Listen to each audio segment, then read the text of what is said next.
ഓം നമോ നാരായണായ.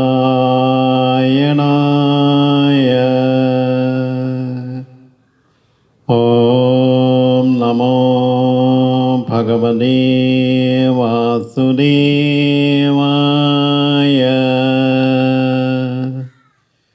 ഓം ശ്രീകൃഷ്ണായ പരബ്രഹ്മണേ നമഃ. എല്ലാ ഭക്തർക്കും പ്രണാമം. ഭഗവത്ഗീതയിലെ 9-ാം അധ്യായമായ രാജവിദ്യ രാജഗുഹ്യ യോഗം വരെയാണ് നമ്മൾ യജ്ഞം നടത്തിയത്. ഇന്ന് 10-ാം അധ്യായം വിഭൂതി യോഗം മുതൽ ആരംഭിക്കുകയാണ്. അതിന് മുമ്പായി 9-ാം അധ്യായത്തിലൂടെ ഭഗവാൻ അരുളി തന്നിട്ടുള്ളത് ഒരിക്കൽ കൂടി ഒന്ന് മനസ്സിലാക്കിയിട്ട് 10-ാം അധ്യായത്തിലേക്ക് കടക്കാം. ആ അധ്യായത്തിൻ്റെ പേരിൽ നിന്ന് തന്നെ അത് വ്യക്തമാണ്. ആ അധ്യായത്തിൻ്റെ ആദ്യ ശ്ലോകത്തിൽ തന്നെ ഭഗവാൻ പറയുന്നുണ്ട്, അസൂയയില്ലാത്തവനായതുകൊണ്ടും ജിജ്ഞാസുവായതുകൊണ്ടും ജീവിത ബന്ധനങ്ങളിൽ നിന്ന് മുക്തി നേടാൻ, അതായത് യാതൊന്നറിഞ്ഞാൽ സാംസാരിക ജീവിത ബന്ധങ്ങളിൽ നിന്ന് മുക്തി നേടാൻ കഴിയുമോ, ആ ജ്ഞാനം ശാസ്ത്രീയമായ അനുഭവജ്ഞാനത്തോടുകൂടി അർജുന നിനക്ക് ഞാൻ ഉപദേശിച്ചു തരാം. നിനക്ക് ഞാൻ ഉപദേശിച്ചു തരുന്നതിന് കാരണമെന്ന് പറയുന്നത്, നീ ഗുരുവിൻ്റെ അനുഭവസമ്പത്തുള്ള വാക്കുകളിലൂടെ പൂർണ്ണമായും അത് സ്വീകരിക്കാൻ നീ സന്നദ്ധനാണ്. അത് നീ മനസ്സിലാക്കുകയും അതനുഷ്ഠിക്കുകയും ചെയ്യാൻ നീ പ്രാപ്തനാണ്. അതുകൊണ്ട് തന്നെയാണ് ഈ ബ്രഹ്മാനുഭൂതി നേടാൻ ഉപകരിക്കുന്ന വിദ്യകളിൽ ശ്രേഷ്ഠമായത്, അതുപോലെ തന്നെ അതീവ രഹസ്യമായി സൂക്ഷിക്കേണ്ടതുമായ ഈ രാജവിദ്യ രാജഗുഹ്യ യോഗമായി നിനക്ക് ഞാൻ ഉപദേശിച്ചു തരുന്നത്. അതുപോലെ തന്നെ ജ്ഞാനങ്ങളുടെ കൂട്ടത്തിൽ അഗ്രിമസ്ഥാനത്തുള്ളത് കൊണ്ടാണ് ഇതിനെ രാജവിദ്യ എന്ന് പറയുന്നത്. അതേസമയം രഹസ്യമായ വിദ്യകളുടെ കൂട്ടത്തിൽ ഇത് പരമരഹസ്യമാണ്. അതുകൊണ്ടാണ് രാജവിദ്യ രാജഗുഹ്യമെന്ന് പറയുന്നത്. അതുപോലെ തന്നെ ഭഗവാൻ ഉപദേശിക്കുന്നു, അർജുന ഇതൊരിക്കൽ സ്വായത്തമായി കഴിഞ്ഞാൽ ഇത് നഷ്ടപ്പെടുകയേയില്ല. അനുഭവിക്കുന്നത് കൊണ്ട് നേടിയതിന് കുറവുമുണ്ടാകുന്നില്ല. ഇത് ഹൃദയത്തിന് അമിതമായ ആനന്ദത്തെ പ്രദാനം ചെയ്യും. മറ്റൊരു കാര്യം ഭഗവാൻ ഈ 9-ാം അധ്യായത്തിലൂടെ സൂചിപ്പിച്ചത്, അർജുന പരമരഹസ്യമായ ശ്രേഷ്ഠവിദ്യ ആയതുകൊണ്ട് തന്നെ ശ്രദ്ധിക്കാൻ തയ്യാറാകാത്ത മനുഷ്യർക്ക് ഇത് ഉപദേശിച്ചു കൊടുത്തിട്ട് കാര്യമില്ല. അവർക്ക് പരമാത്മാവായ എന്നെ സാക്ഷാത്കരിക്കാൻ കഴിയുന്നില്ല. അവർക്ക് വീണ്ടും വീണ്ടും ജനന മരണങ്ങൾ സംഭവിച്ചുകൊണ്ടിരിക്കുന്ന ഈ സംസാരഗതിയിലേക്ക് തന്നെ വന്നു പോകേണ്ടി വരും. മറ്റൊന്ന് ഭഗവാൻ പറഞ്ഞു കൊടുക്കുന്നത്, ഈ പ്രപഞ്ചത്തിൽ 3 ഘടകങ്ങളാണുള്ളത്. ഒന്ന് പ്രപഞ്ച ഘടകങ്ങളായ ഭൂതസഞ്ചയം, 2 ഈ സൃഷ്ടിക്ക് കാരണമാകുന്ന പ്രകൃതി, 3 ഇവയെ പ്രവർത്തിപ്പിക്കുന്ന ഈശ്വരശക്തിയും. ഇത് 3ഉമാണുള്ളത്. ഈശ്വരശക്തി എന്ന് ഉദ്ദേശിക്കുന്നത് പരമാത്മ ചൈതന്യത്തെയാണ്. അത് ആദ്യന്തരഹിതമാണ്, സച്ചിദാനന്ദ സ്വരൂപമാണ്, സനാതനവുമാണ്. ഈ ഈശ്വര ചൈതന്യത്തിന് അധീനമായി മാത്രമേ പ്രകൃതിക്ക് പ്രവർത്തിക്കാനാകൂ. 9-ാം അധ്യായത്തിൽ എടുത്തു പറയത്തക്ക ഒരു ലോകോത്തര സന്ദേശം ഇന്ന് മാനവരാശി ആകെ അറിഞ്ഞിരിക്കേണ്ടത് 26-ാമത് ശ്ലോകത്തിൽ പത്രം പുഷ്പം ഫലം തോയം എന്ന് തുടങ്ങുന്ന ആ ഒരു ശ്ലോകം. എന്താ അവിടെ പറഞ്ഞിരിക്കുന്നത്? അതായത് ഹൃദയം നിറഞ്ഞ ഭക്തി മാത്രം മതി. ഏത് നിസ്സാരമായ വസ്തുവും ഭക്തിപൂർവം ഭഗവാന് സമർപ്പിക്കാം. ഭഗവാന് സമർപ്പിക്കുന്നത് ആഡംബരത്വം കാട്ടാനാവരുത്. അതായത് ഈ പ്രപഞ്ചത്തിലെ സകല പദാർത്ഥങ്ങളുടെയും അധീശനാണ് ഭഗവാൻ. അപ്പോൾ ഭഗവാന്റെ വസ്തു തന്നെയാണ് നമ്മളെടുത്ത് സമർപ്പിക്കുന്നത്.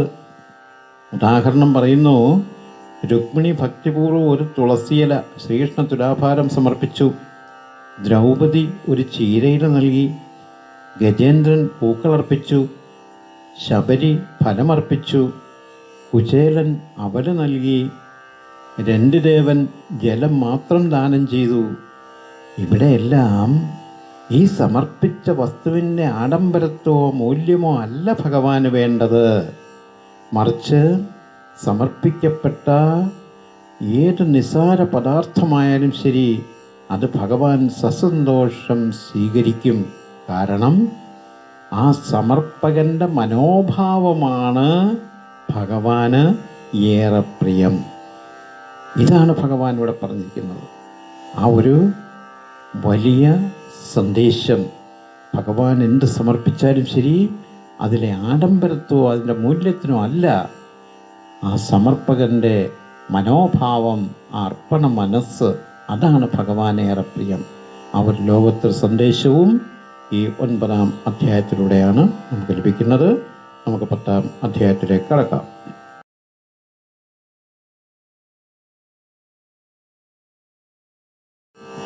പത്താം അധ്യായത്തിലെ, അതായത് വിഭൂതി യോഗത്തിലെ 1-ാമത് ശ്ലോകം, ഭ്രൂയേവ മഹാബാഹോ ശൃണു മേ പരമം വചഃ യത്തേ അഹം പ്രിയമാണായ വക്ഷ്യാമി ഹിതകാമ്യയാ.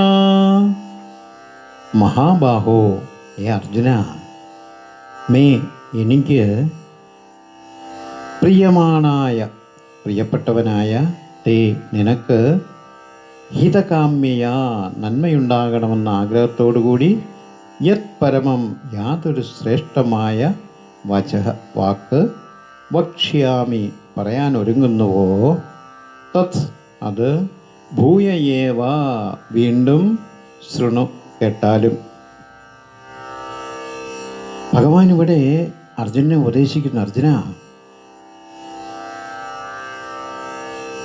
ഭഗവാന് അർജുനന് ഇത് വിവരിച്ചു തരുന്നതിന് വീണ്ടും വീണ്ടും ആഗ്രഹം ഉണ്ടാവുകയാണ്. അതായത് ഭോക്താവായ അർജുനൻ ഭഗവാന് പ്രിയപ്പെട്ടവനാകുന്നു. പ്രിയപ്പെട്ടവനായ ഭക്തൻ അർജുനന് നന്മയുണ്ടാകണമെന്ന് ഭഗവാൻ ആഗ്രഹിക്കുന്നു. അതുകൊണ്ടാണ് രാജഗുഹ്യമായ, വളരെ രഹസ്യമായ ഈ പരമതത്വം ഈ അധ്യായത്തിലൂടെയും ഭഗവാൻ അർജുനന് ഉപദേശിച്ചു കൊടുക്കുന്നത്. അതുപോലെ തന്നെ ഭഗവാന്റെ വാക്കുകൾ അർജുനൻ വളരെ ശ്രദ്ധിച്ച് കേൾക്കണമെന്നും ഭഗവാന് നിർബന്ധമുണ്ട്. അങ്ങനെ തന്നെയാണ് അർജുനനും. ഭഗവാൻ എന്ത് ഉപദേശിച്ചാലും ശരി, ശ്രദ്ധാപൂർവം കേൾക്കുന്നതിനും അതനുഷ്ഠിക്കുന്നതിനും പ്രാപ്തനാണ് അർജുനൻ എന്ന ബോധം ഭഗവാനുമുണ്ട്. അതേസമയത്ത് ശ്രദ്ധയില്ലാത്തവൻ ഉപദേശം നൽകുവാൻ ഒരു ഗുരുവിനും താല്പര്യമുണ്ടാവുകയില്ല. കാരണം ആ ഉപദേശമെന്ന് പറയുന്നത് അമൃതാണ്. അത് സ്വീകരിക്കാൻ തയ്യാറല്ലാത്തവർക്ക് അത് കൊടുത്തിട്ട് കാര്യമില്ല.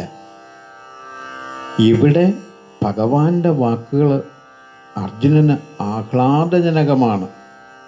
അതുകൊണ്ട് തന്നെ അത്യന്തം ശ്രദ്ധയോടും വിശ്വാസത്തോടും കൂടി അർജുന, നീ ഇത് മനനം ചെയ്യണം. അർജുന, നീ എൻ്റെ വാത്സല്യ ഭാജനമാണ്. നിന്നോട് ഞാനിത് വീണ്ടും വീണ്ടും ഉപദേശിച്ചു തരുന്നത് എൻ്റെ സംതൃപ്തിക്ക് വേണ്ടിയാണ്. നിനക്ക് പരമാർത്ഥ തത്വം വെളിവാക്കുന്ന കാര്യങ്ങൾ പ്രിയമാണെന്ന് എനിക്കറിയാം. അതുകൊണ്ട് തന്നെ പാത്രം അറിഞ്ഞ് ഭിക്ഷ നൽകണം എന്ന തത്വമനുസരിച്ച് നീ ഈ കാര്യങ്ങൾ ഗ്രഹിക്കാൻ യോഗ്യനാണെന്ന് അറിഞ്ഞുകൊണ്ട് തന്നെയാണ് ഞാൻ ഉപദേശിച്ചു തരുന്നത്. ഒരു തത്വജിജ്ഞാസുവിനെ സംബന്ധിച്ച് ഈ ബ്രഹ്മതത്വം അറിയും തോറും വീണ്ടും വീണ്ടും കേൾക്കണമെന്നും അതിലൂടെ പൂർണ്ണമായ അറിവ് നേടണമെന്നും ആഗ്രഹമുണ്ടാവും.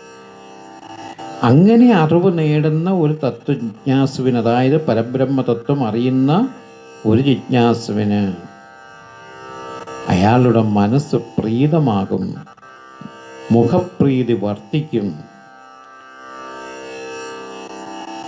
ഭഗവാൻ ഇത് വീണ്ടും വീണ്ടും ഇങ്ങനെ ആവർത്തിച്ച് പറയുന്നത് എന്തിനാണ്?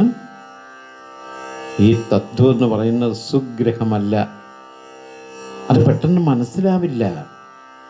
ഇത് പലതവണ ശ്രവണം, മനനം തുടങ്ങിയവ നടത്തിയാലേ ഇത് രൂഢമൂലമാകും. ഒരു സാധകൻ്റെ അല്ലെങ്കിൽ ഒരു ഭക്തൻ്റെ യഥാർത്ഥ സ്വരൂപം എന്ന് പറയുന്നത് ബ്രഹ്മതത്വം തന്നെയാണ്. ആ ഒരു ബ്രഹ്മതത്വം ബോധത്തിലുണ്ടാവുന്നതിന് തടസ്സം സൃഷ്ടിക്കുന്നത് ഇന്ദ്രിയ വിഷയങ്ങളിലൂടെ, ഇന്ദ്രിയ വ്യാപാരങ്ങളിലൂടെ മനസ്സിൻ്റെ സങ്കല്പങ്ങളും വികല്പങ്ങളും ഭ്രമവും, ഇതെല്ലാമാണ് ഈ തത്വബോധത്തിന് തടസ്സം സൃഷ്ടിക്കുന്നത്. അതുകൊണ്ട് എന്തു വേണം? ഈ ഭ്രമാനുഭവങ്ങളെ മാറ്റി നോക്കണം. അപ്പോഴാണ് ശുദ്ധമായ വസ്തുബോധം അനുഭവപ്പെടുന്നത്. ഒന്നൊന്നായി എണ്ണി എണ്ണി തൊട്ടെണ്ണം പൊരുളുകൾ ഒടുങ്ങണം. എങ്കിൽ മാത്രമേ ഈ ശുദ്ധമായ വസ്തുബോധത്തെ അറിയുവാൻ സാധിക്കൂ. ആ ഒരു അനുഭവ രഹസ്യത്തെയാണ് ഈ അധ്യായത്തിൽ, ഈ ശ്ലോകത്തിലൂടെയും അടുത്ത ശ്ലോകങ്ങളിലൂടെയും ഭഗവാൻ നമുക്ക് വ്യക്തമാക്കി തരുന്നത്. ഇത് മനസ്സിലാക്കുവാൻ എല്ലാവർക്കും കഴിയുമാറാകട്ടെ എന്ന് പ്രാർത്ഥിക്കുന്നു. T P Raveendran, Velanchira, Kayamkulam. ഓം നമോ നാരായണായ. ഓം ശാന്തി ശാന്തി ശാന്തി.